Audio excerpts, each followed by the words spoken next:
Olá pessoal, nesta lição vamos fazer um apanhado geral da metodologia de projeto, do método de projeto que no âmbito industrial, no jargão industrial, pode designar duas tarefas para o engenheiro fazer.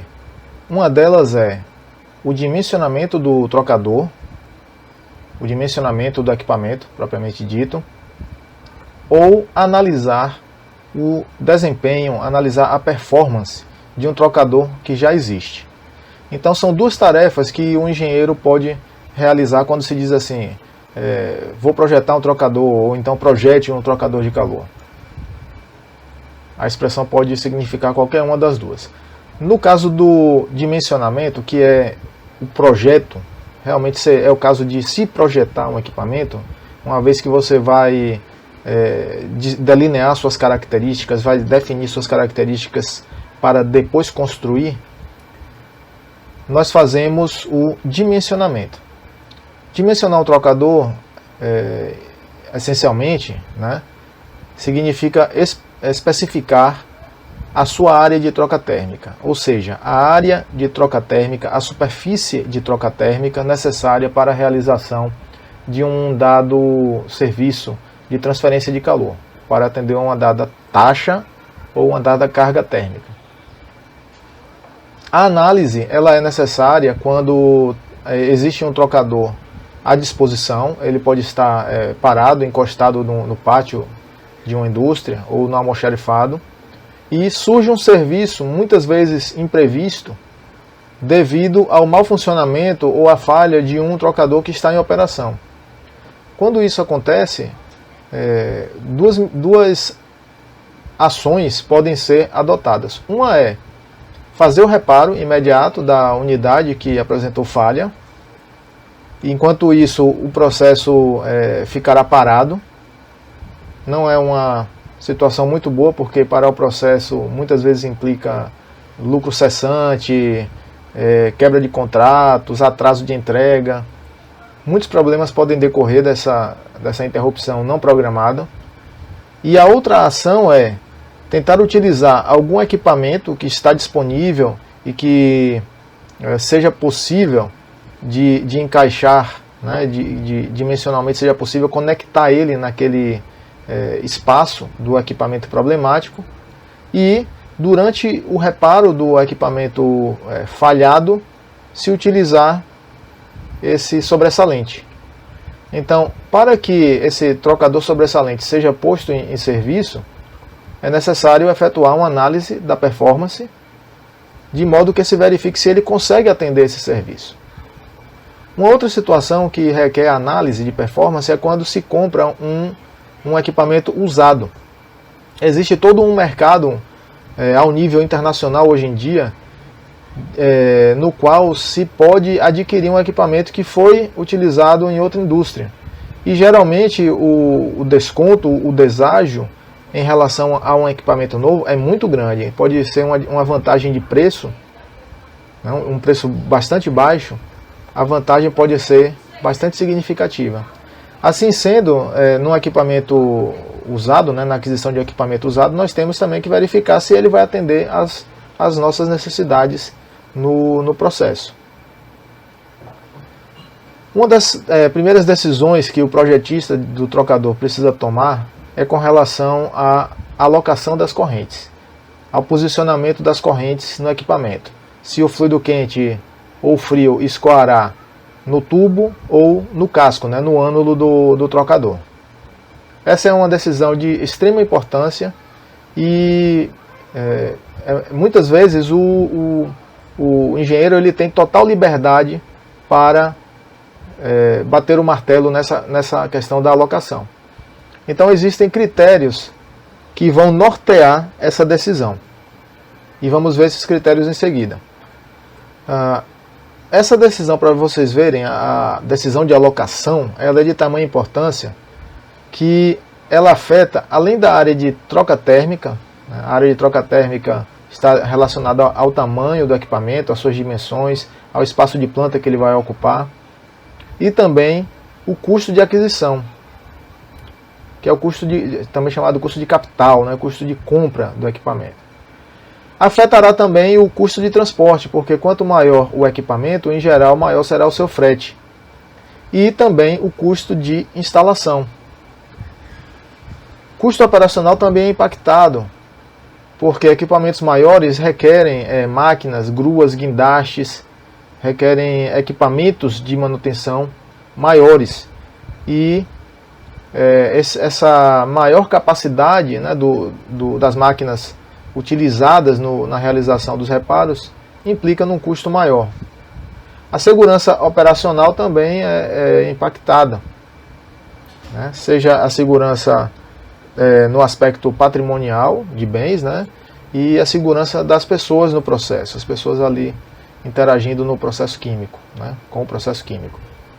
Além disso, a decisão de alocação afetará o tempo de campanha do equipamento. O que nós chamamos de tempo de campanha corresponde ao período de operação contínua de um dado equipamento. Isso quer dizer, ele é posto em operação, né, é ligado, a planta funciona, né, produzindo lá o seu produto, e por alguma razão, após um certo tempo, o trocador terá que ser parado para uma manutenção, por exemplo, limpeza. Esse interstício de tempo em que ele ficou continuamente trabalhando no processo é o que a gente chama de tempo de campanha. A alocação correta afetará diretamente esse tempo. A vida útil também do equipamento é afetada. A alocação incorreta dos fluidos pode levar a uma maior erosão ou corrosão da estrutura física do equipamento.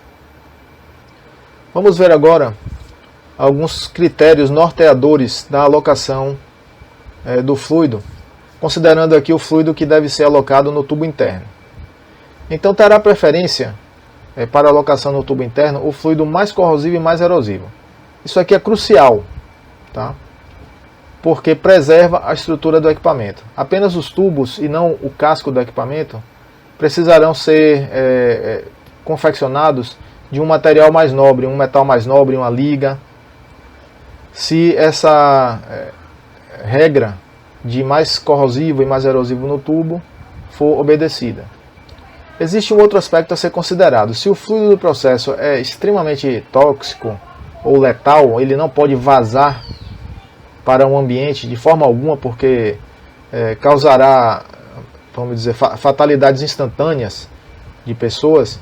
É interessante que esse fluido seja alocado também no tubo, tá? No tubo interno, porque em caso de vazamento haverá um container externo, né, que é o casco do trocador, para segurar esse fluido, impedindo o seu vazamento para o ambiente. Então é um aspecto a ser considerado. Porém, se ambos os fluidos tiverem toxicidade equivalente, não for realmente algo extremamente perigoso, vai prevalecer realmente o critério de corrosão e erosão. Então, mais corrosivo, mais erosivo, vai no tubo. O segundo critério em ordem de prioridade é a incrustação. É interessante que o fluido mais incrustante seja alocado no tubo. O tubo dos trocadores muitas vezes tem um acesso mais fácil, muitas vezes o acesso é melhor. De fato, há modelos de trocadores, tanto grampos como casco e tubos, né, modelos de casco que a câmara do casco, o fluido do casco, a região onde a passagem do casco, ela é inacessível, a não ser que você corte o equipamento. Não há junções para desmontagem que permitam esse acesso para limpeza. Tem modelos assim, e são os modelos mais baratos, inclusive, por isso tem aplicação industrial. Já o tubo do trocador, na grande maioria das vezes, os tubos são acessíveis para limpeza. Você pode desmontar ali, tirar um cabeçote e acessar para a limpeza. O terceiro critério, não tão importante, em relação aos anteriores, é a maior temperatura e pressão de operação. Quanto maior a temperatura e maior a pressão de operação, mais grosso, mais espesso tem que ser o tubo. Então, se você alocar no casco, isso implica que o casco do trocador, o tubo externo, ele terá que ser de uma espessura significativa. Isso significa que, se nós alocarmos a corrente, né, o fluido de maior temperatura e maior pressão no casco, a sua espessura terá que ser significativa. Então terá que ser um tubo grosso, e por ser o tubo externo de maior diâmetro, isso encarece bastante o trocador. Margem de projeto. A margem de projeto, quando nós usamos o termo, né, a expressão margem de projeto, estamos nos referindo ao excesso, né, ou a falta daquela característica primordial para a operação do equipamento, né, para a realização do seu serviço no processo. A característica de um trocador que é primordial para a troca térmica é a sua superfície de troca térmica, a sua área de troca térmica. Ela tem relação direta, escolhido o modelo do trocador, com a carga térmica que o equipamento vai poder fornecer no processo. Então, a margem de projeto vai se referir, né, nesse cenário específico de trocador de calor, à sobra de área, ao excesso de área que o equipamento possui em relação à área que é realmente necessária para realizar aquele serviço.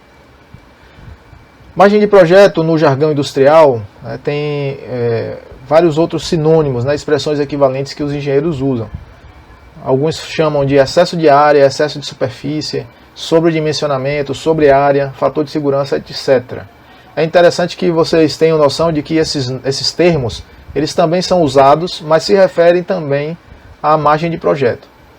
É só para a gente saber que há sinônimos e é interessante ter esse conhecimento para poder se comunicar, né? A margem de projeto, ela é calculada, pode ser calculada com base vamos dizer, nas três superfícies que nós já vimos em aulas anteriores. A área de polimento, né, que estamos na nossa nomenclatura chamando de AC. A área de projeto, que inclui a incrustação, é a área AD. E a área final do trocador, que é realmente a área que terá o equipamento ao ser construído. A área final ela pode ser diferente da área AD devido à necessidade de arredondamento. Arredondamento de comprimento, arredondamento do número de grampos, ou antecipando um pouco aqui os trocadores casco e tubos, arredondamento do número de passagens nas chicanas. Então, há arredondamentos que podem ser feitos depois do cálculo do AD, que vão fazer a área final ser maior do que o AD. Os arredondamentos que nós fazemos são sempre para mais, tá, pessoal? Nunca arredondamos para uma área inferior ao AD, sempre para mais, porque esse arredondamento para mais de área aumenta a margem do projeto, aumenta a sua segurança operacional. Então, essa ordem aqui é válida, essa ordem de magnitude. A área do trocador limpo é menor do que a área de projeto, que é menor do que a área final do trocador. E essas equações de taxa, né, a equação de projeto Q igual a UA delta T médio, colocando o global de projeto, né, na equação nós podemos calcular a área limpa, do trocador limpo, né, a área de polimento. Colocando o global de projeto, nós calculamos a área de projeto. E após arredondamentos, nós temos a área final, que vai estar relacionada a um coeficiente global final do trocador.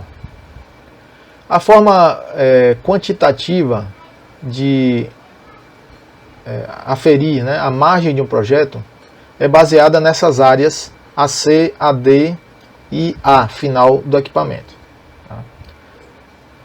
Podemos definir, vamos dizer assim, três tipos de margem, cada uma relacionando essas diversas áreas, né, que eu acabei de mencionar. Então, podemos chamar de sobredimensionamento a relação, né, a comparação entre a área final do trocador e a área de projeto. Tá? Uma relação percentual permite comparar, né, relativamente essas duas áreas. Então, 100 vezes a área final sobre a área de projeto menos 1. Repare que a área final é maior do que a área de projeto, então aqui nós temos uma fração, uma razão, que é maior do que 1. Então, um número maior do que 1 menos 1 vai dar um número positivo. Ou podemos fazer o mesmo cálculo usando os coeficientes globais, o final do trocador e o coeficiente global de projeto, né? O global de projeto dividido pelo coeficiente global final do trocador, menos 1. O que chamamos de sobre-área é um parâmetro quantitativo que compara a área final do projeto, só que agora com a área de polimento. Tá? A equação é praticamente a mesma, né, análoga à anterior, só que a comparação aqui vai ser feita entre a área final e a área de polimento.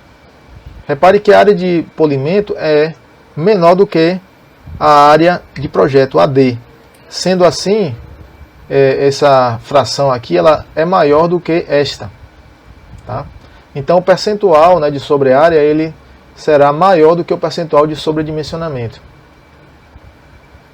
Por último, essa sobre-área de incrustação ela compara a área de projeto AD, que é uma área de troca térmica considerando a sujeira, a incrustação, né, os depósitos, e a área de polimento, a área do trocador limpo.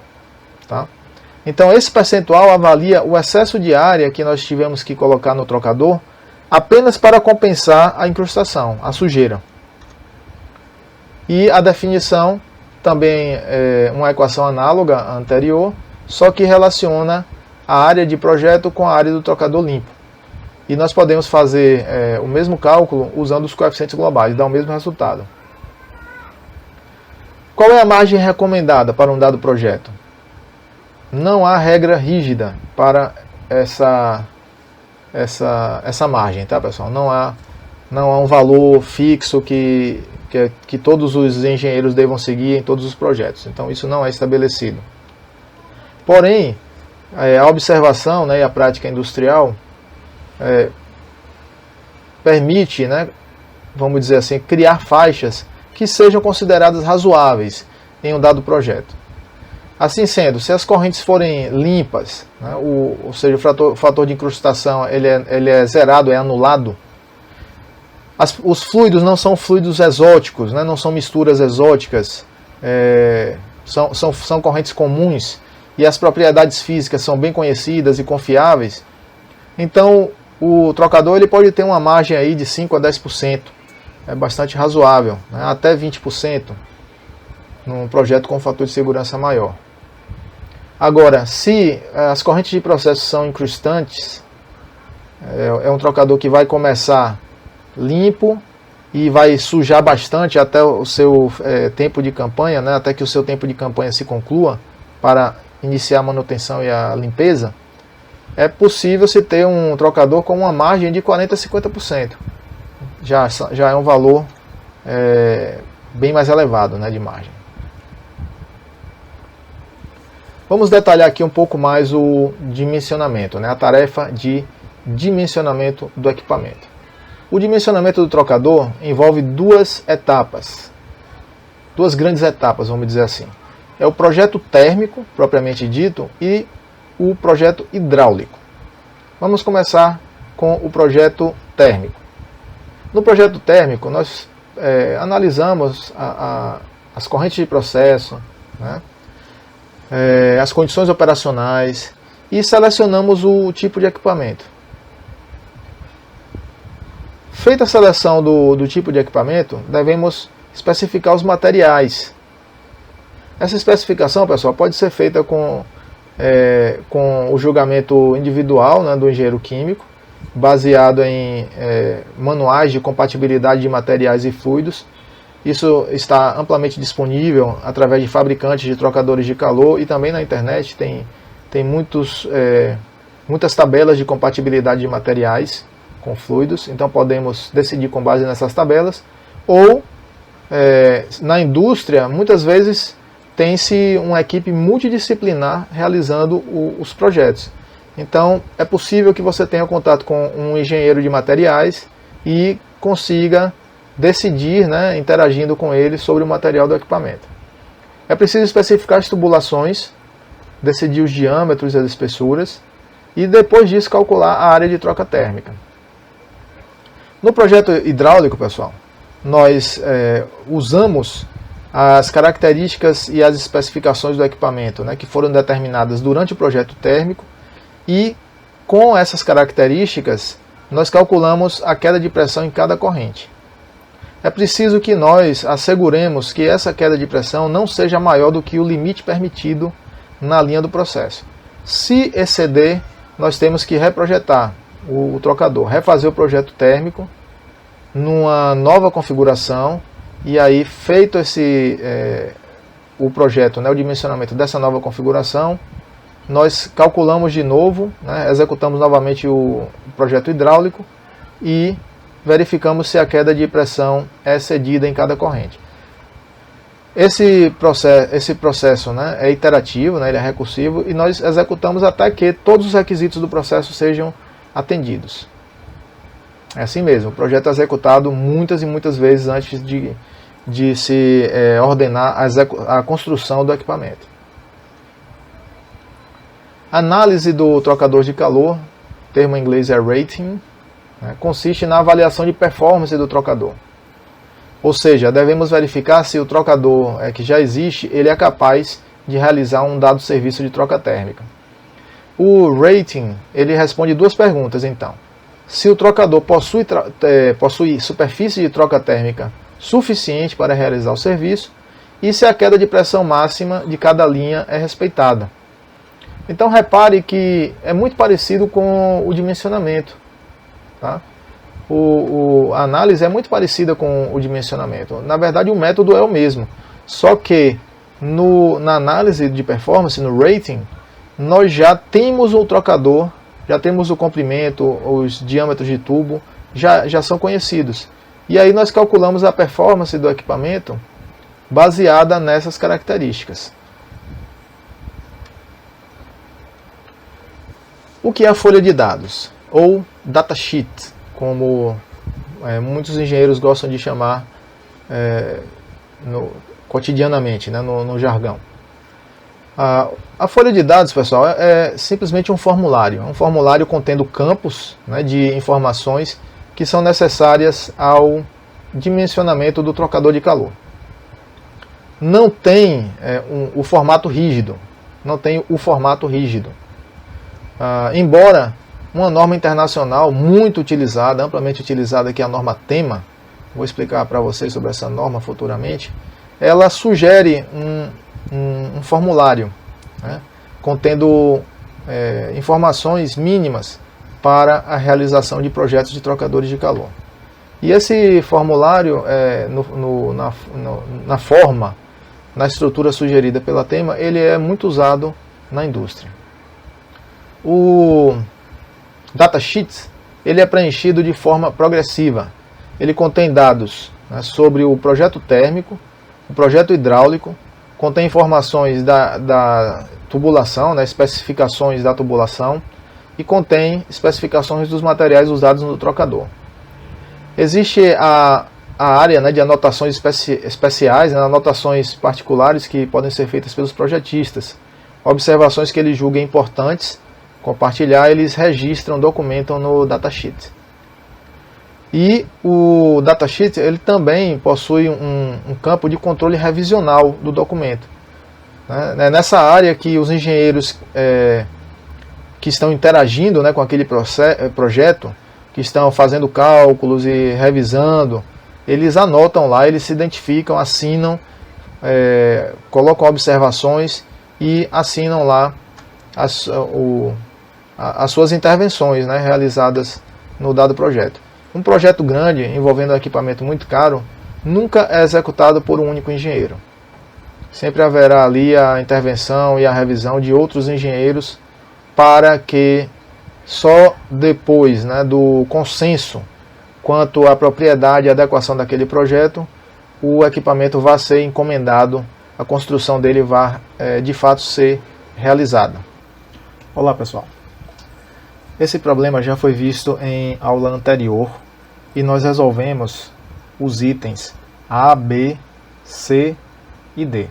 Eu havia avisado que resolveríamos esse novo requisito aqui destacado em um vídeo subsequente, né? E agora chegou o momento, porque vamos responder a esta pergunta, a pergunta extra aqui, que é: determine se este número de grampos na bateria é suficiente para realizar o serviço. O momento certo para responder essa pergunta é agora, porque a aula anterior foi justamente um apanhado geral do método de dimensionamento e análise do trocador, no caso aqui, né, bitubular. Mas também se aplica para o multitubular do tipo grampo. Então vamos lá. O enunciado, né, assim, em resumo, é o seguinte: nós temos uma corrente de 3 kg por segundo de álcool etílico, etanol. É preciso resfriar de 60 a 30, usando água de resfriamento com temperatura inicial de 25. A vazão de água a ser usada é livre, né, não há limitação nessa vazão, então será calculado pelo balanço de energia. E a temperatura de saída da água não deve ultrapassar 50 graus. A água não deve sair muito quente por razões de corrosão, também para evitar a cavitação no interior do trocador. E também para evitar a incrustação. Ajuda, né, a temperatura da água não saindo tão elevada, ajuda a evitar a incrustação. Pois bem, o depósito, né, tem lá uma bateria de 11 grampos. A bateria tem 11 grampos de aço carbono com essas especificações, 50 por 80 milímetros e escala 10S. E cada grampo, né, os grampos têm 4 metros de comprimento. O retorno é do tipo bonnet, né, é um grampo com tampa, e a alocação é dada etanol no tubo interno. Como nós já resolvemos no vídeo anterior os itens A, B, C e D, vamos focar nessa pergunta aqui. Para respondê-la, temos que calcular o número de grampos que é necessário para realizar esse serviço de troca térmica. Determinar o número de grampos significa determinar a área necessária para realizar o serviço. Portanto, pessoal, estamos diante aqui de um problema que é de projeto, né, de dimensionamento. A gente vai fazer os cálculos, né, aplicar a metodologia de maneira a determinar qual é a área de troca necessária para realizar o serviço. De certo modo, estamos também analisando o trocador existente, né, o de 11 grampos. Então, é um dimensionamento que nós fazemos com fins de análise. Por quê? Porque vamos determinar a área de troca necessária e aí nós comparamos com a área de troca do trocador existente. Se for inferior, né, se a área de troca do trocador existente for inferior à necessária, o equipamento não tem condições, não tem capacidade para realizar a transferência de calor. Se a área do equipamento real é maior do que a que a gente calcular, então o equipamento poderá ser usado para o serviço de troca térmica. Vamos identificar fluido 1, etanol, alocado no tubo, fluido 2, água, alocado no ânulo.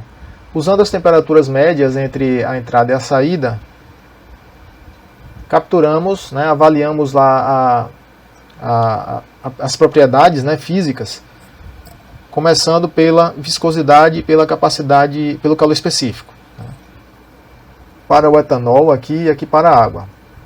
Reparem que as viscosidades são abaixo de 1 centipoase. Isso significa que as aproximações para fluidos pouco viscosos são possíveis, né? Devem gerar um erro que é desprezível ou bastante aceitável. Isso significa, de outro modo, né, que as correções para variações de propriedades físicas com a temperatura, né, usando os fatores de correção de Sider-Tate, baseado, né, na viscosidade, na temperatura de parede, tanto para o H como para o fator de atrito, devem gerar uma correção pequena.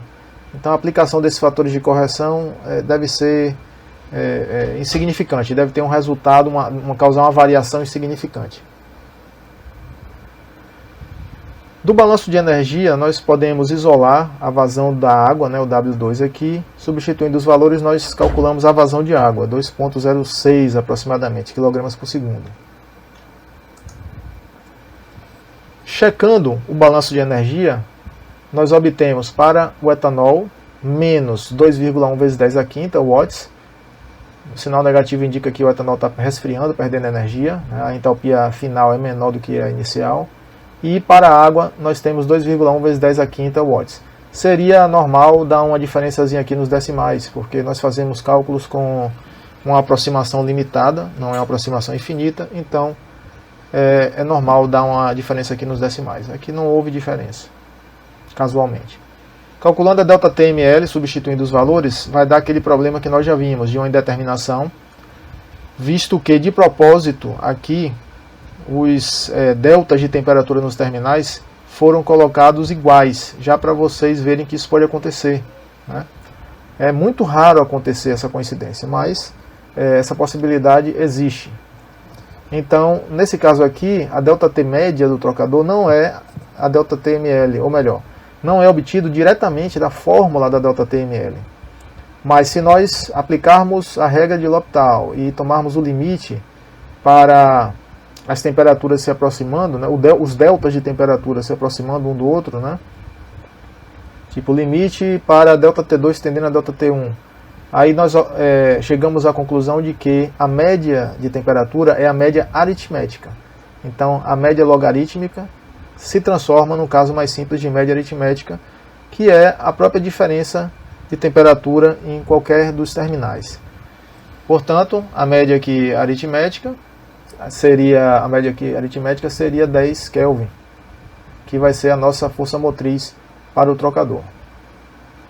A tubulação com especificação dada no enunciado, usando lá a tabela padrão NPS, ODN ou NB, nominal bore, usando essa tabela nós obtemos esses valores aqui de DI, DO e DS. E aí nós começamos a fazer o cálculo para o etanol. Vou começar aqui para o etanol, para ter uma ideia, né, do nível de desenvolvimento desse escoamento, se ele é desenvolvido, se não é. Veja que usando o comprimento do grampo como referência, né, o grampo é de 4 metros, e dividindo pelo diâmetro interno do tubo, temos 73. Se nós prestarmos atenção nas regras de uso das correlações para escoamento desenvolvido, o L sobre D exigido é maior do que 60. Então, seria um caso de nós podermos considerar, já que deu 73 aqui o L sobre D, né, podemos considerar a simplificação de escoamento plenamente desenvolvido.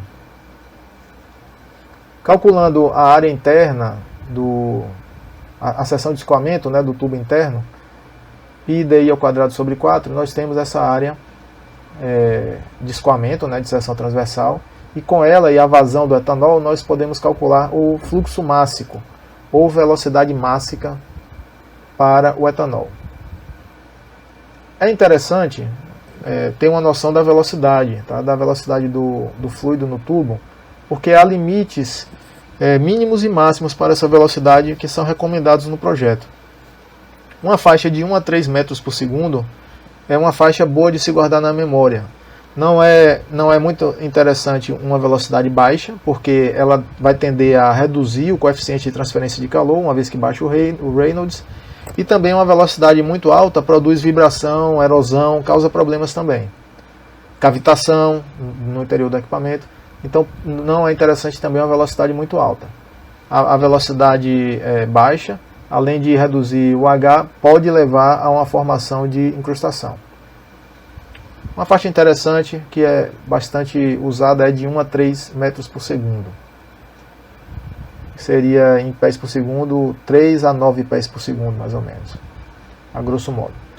Então, calculando aqui a velocidade, veja que deu 1.49, ok, tá, uma velocidade razoável. O número de Reynolds, substituindo os valores aqui, dá 97.000, portanto, o escoamento no tubo interno é totalmente turbulento, é completamente turbulento. Nessa condição, a correlação que é favorecida, né, que vai ser a melhor, que tem menor erro, maior confiabilidade na predição, vai ser Petkov-Popov, não há dúvida quanto a isso. Então, calculando aqui por Petkov-Popov, que vale para o número de Reynolds de 10.000 a 1 milhão, nós podemos obter o Nusselt e o H, né, de convecção. Começando o cálculo aqui com tubo liso. Como é que eu vou considerar tubo liso aqui? Veja que, olhando aqui embaixo, ó, a correlação de Petkov-Popov tem o fator de atrito. Aqui é o fator de atrito de Hallan, ou de Fanning, tá? Fator de atrito de Fanning aqui. E essa correlação aqui de Filonenko está adaptada para o fator de atrito de Fanning. Cuidado para não se atrapalhar com o fator de atrito de Darcy. Certo? Um é 4 vezes o outro. Tá? o fator de atrito de Darcy é 4 vezes o fator de atrito de Fanning. Então tem que usar a correlação correta para cada fator de atrito.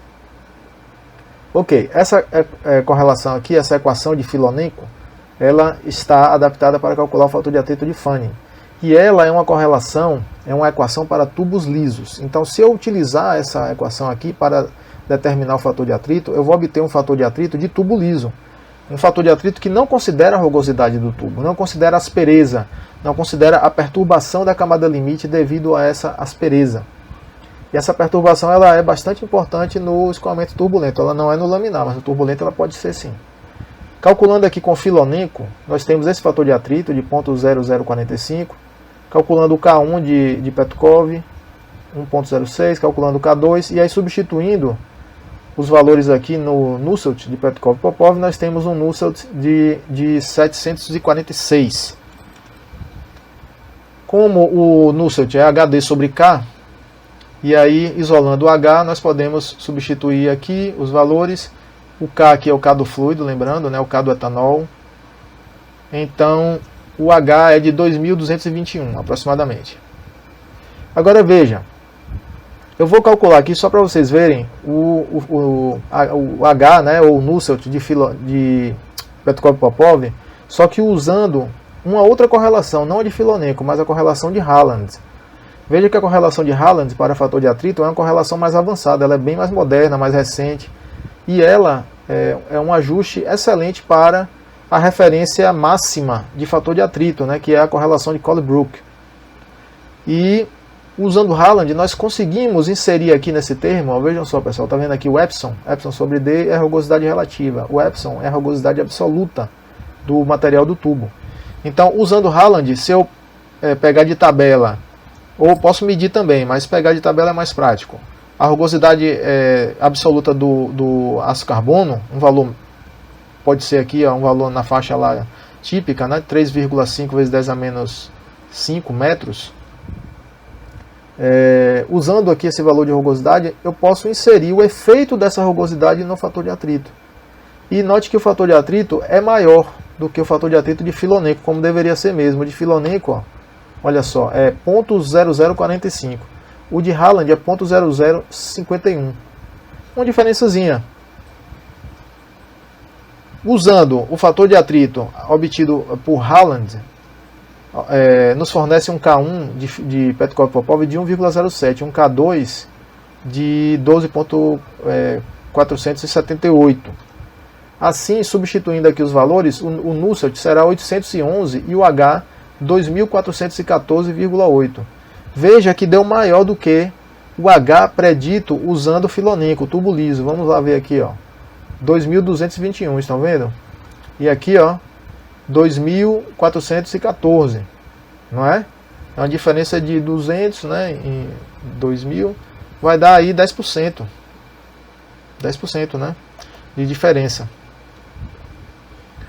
Então, quando nada, é 10%. Significaria, vamos dizer que esse H seja controlante. Se ele é controlante do trocador, reduzir 10% ele, ou melhor, aumentar 10% o H, significa em reduzir 10% a área do trocador. Né? Pode significar isso. E a grosso modo seria 10% de economia. Certo? Então se você tem um equipamento que vai custar 1 milhão, está economizando aí 100 mil nessa brincadeira. Pode ser significativo. Nesse caso aqui, eu vou optar pelo projeto mais seguro em termos de performance, o projeto mais conservativo. O procedimento, né, que eu vou seguir é o mais seguro para garantir que o trocador funcione. Então, o mais seguro é usar o menor H, certo? O menor H, que é o H baseado em Filonenko. Tá? Se eu quisesse fazer um projeto mais eficiente, um trocador menor, com menos margem, né, com menos sobra de área, eu poderia tirar proveito da rugosidade e usar esse H derivado, né, da correlação de Haaland. Mas eu vou fazer o projeto seguro. Então vejam bem, quando se fala assim, se tem intenção de fazer o projeto mais seguro, mais conservativo, o projeto menos enxuto, você tem que ir pelo procedimento, né, pela sequência de cálculo que vai levar ao menor H, tá? Que significa, nesse caso aqui, fazer a estimativa considerando o tubo liso. Eu não vou tirar proveito da rugosidade.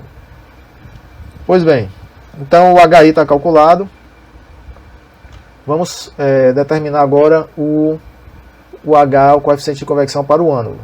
No ânulo, o diâmetro equivalente é ds menos do. Usando os valores de diâmetro obtidos de tabela, nós temos aqui o diâmetro equivalente, que é o próprio diâmetro hidráulico, tá, pessoal?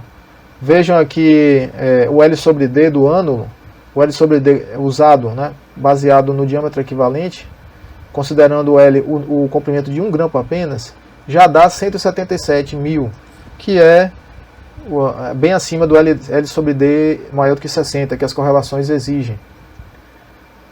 Vamos determinar agora a seção de escoamento, a área de escoamento.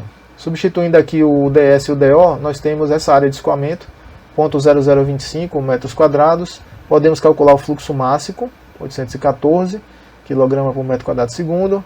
A velocidade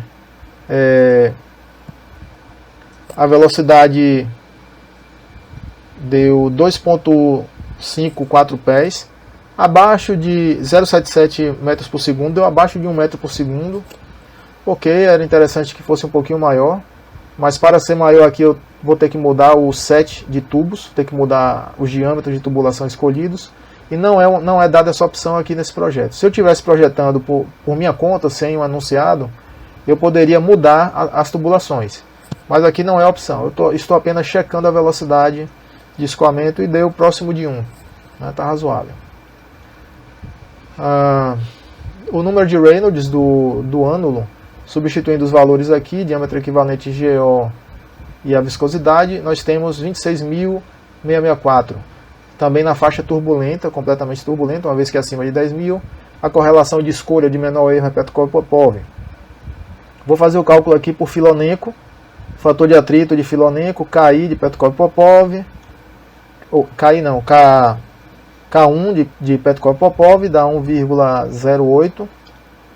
K2, 12,79. Substituindo todos os valores aqui na correlação de Petkov-Popov, nós temos um Nusselt de 158. Isolando o H no número de Nusselt, nós temos 4.410 watts por metro quadrado Kelvin. Só para termos uma ideia da diferença que seria usando o fator de atrito de Haaland e não de Filonenko. O fator de atrito de Haaland é novamente um pouquinho maior, tá vendo? Comparado aqui, ó, com Filonenko, tubo liso 0060, Haaland 0068, tá vendo? Calculando o K1 de Petkov-Popov, o K2, calculando o Nusselt 171 e o HO 4.783, novamente maior do que o obtido usando o tubo liso. Por segurança, eu vou optar por fazer esse projeto aqui conservativo e não um projeto mais eficiente. Tá? Se eu tivesse a intenção de fazer o projeto mais eficiente, o trocador menor, mais enxuto possível, eu poderia usar esse H, o H baseado no Haaland. Mas eu vou fazer aqui o mais seguro, 4.410, o HO. A correção da viscosidade aplicada aos Hs, eu já descartaria ela de prima, né? De início eu já descartaria, porque ambos os fluidos têm viscosidade baixa, inclusive o fluido mais frio.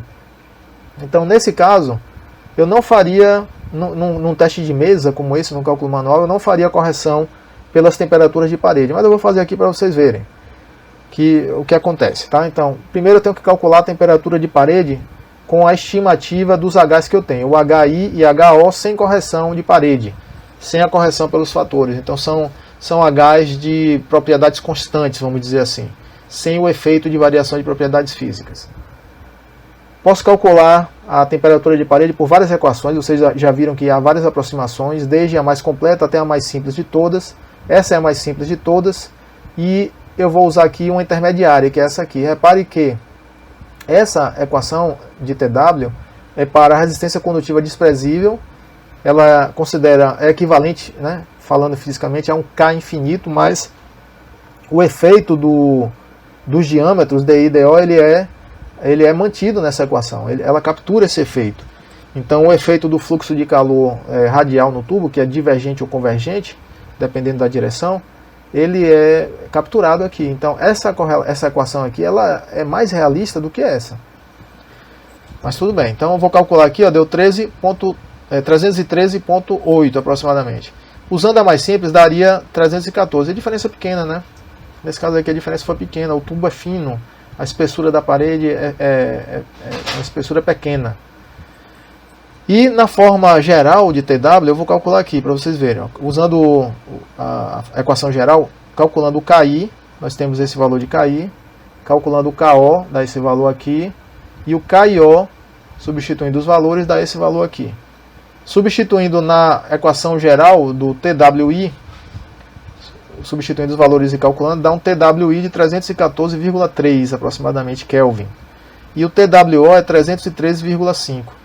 Então repare que as outras temperaturas obtidas das fórmulas mais simples estão entre esses valores aqui, né? É uma observação interessante essa.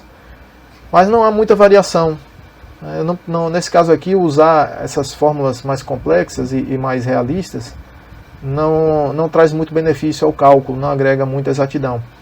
Mas isso porque a parede é fina. Então nós temos aí uma parede fina e o efeito é desprezível mesmo. Num cálculo automatizado, né, numa planilha ou num programa, não há por que não se utilizar as equações completas. Tá certo, pessoal? Vamos seguir em frente. Então vimos que o TW estimado, né, por aquela equação de exatidão intermediária foi 313,79 Kelvin. E aí, calculando de tabela, de gráficos, né, a viscosidade do etanol e da água nessa temperatura de parede, nós obtemos 0,8 centipoase para o etanol e para a água 0,65 aproximadamente centipoase. E o fator de correção, o fator de Sider-Tate, Mi sobre MW elevado a 0,14, substituindo aqui as viscosidades, vejam só, deu 0,98. Se eu usar o fator de correção recomendado por Petkov e Popov, que é baseado no Prandtl, número de Prandtl I sobre Prandtl calculado na temperatura de parede elevada a 0,11, veja que dá 0,989. A diferença, pessoal, é irrisória, é na terceira casa decimal, está vendo? Terceira casa decimal. É uma diferença de 0,0 alguma coisa por cento. Isso aqui é bem emblemático, porque acontece sempre, isso aqui acontece sempre, né? Geralmente a diferença entre usar o fator de correção de Sider-Tate e o fator de correção de Petkov e Popov é desprezível essa diferença. Tanto que muitas vezes a gente usa o de Sider-Tate mesmo para tudo, né? Para tudo. O fator de correção para o ânulo, né? O de Sider-Tate, né? Mi sobre MW é 0,14, é 1,008, praticamente 1, tá vendo? E se eu usar o fator de correção baseado no número de Prandtl, dá 1,0069. Também, ó, a comparação entre Sider-Tate e o fator de correção baseado no número de Prandtl, a comparação é praticamente de um resultado idêntico, tá vendo? E ambos os φs, tanto φi como φo, próximos de 1. Tá? Ou seja, a correção é insignificante mesmo. Acabamos de comprovar. Nesse caso aqui. Então vamos assumir propriedades físicas constantes, né, que corresponderia a um escoamento isotérmico. Uma vez que já temos os coeficientes de convecção, H e HO, podemos calcular o coeficiente global. Então vamos calcular o coeficiente global. Com relação ao RD, vamos zerar o RD. Não foi fornecido e também não foi solicitado uma estimativa dos RDs, então vamos zerar o RD. E o coeficiente global limpo, usando esta equação aqui, substituindo os valores, será 1283,1 watts por metro quadrado Kelvin. Usando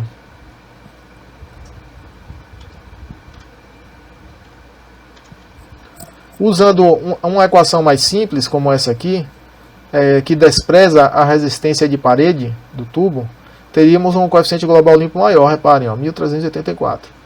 Não há razão para desprezar a resistência de parede do tubo, que está considerada nesse termo aqui. uma vez que nós temos todas as informações necessárias para calcular. E veja que deu uma diferençazinha não tão desprezível. Tá? Não há por que admitir essa perda de exatidão no cálculo, por uma diferença de complexidade tão insignificante. Então vamos usar este coeficiente global aqui, daqui para frente. Coeficiente global limpo, por essa equação, substituindo aqui o global limpo não, coeficiente global de projeto,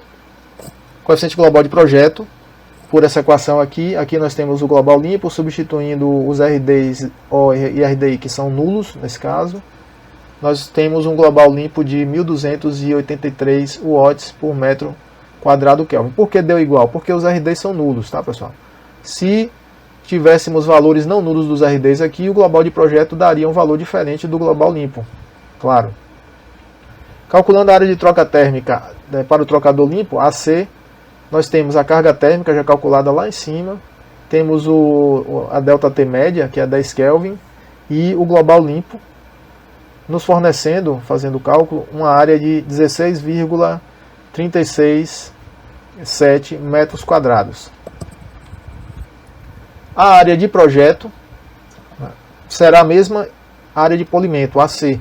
Por que será a mesma? Porque o C é igual ao D nesse caso, já que os RDs são nulos. Então será 16,367 metros quadrados. Número de grampos. Vamos calcular o comprimento total de tubo. Vamos fazer assim, nesse cálculo aqui. Vamos calcular o comprimento total de tubo, que é a área de projeto necessária dividido pela área linear no trocador. A área linear é π DO. Π vezes DO. Então se nós pegarmos π vezes DO, vai dar isso aqui. A área total de troca térmica é 16,37 aproximadamente metros quadrados. Fazendo o cálculo dá 86,39 metros. 86,40 metros aproximadamente.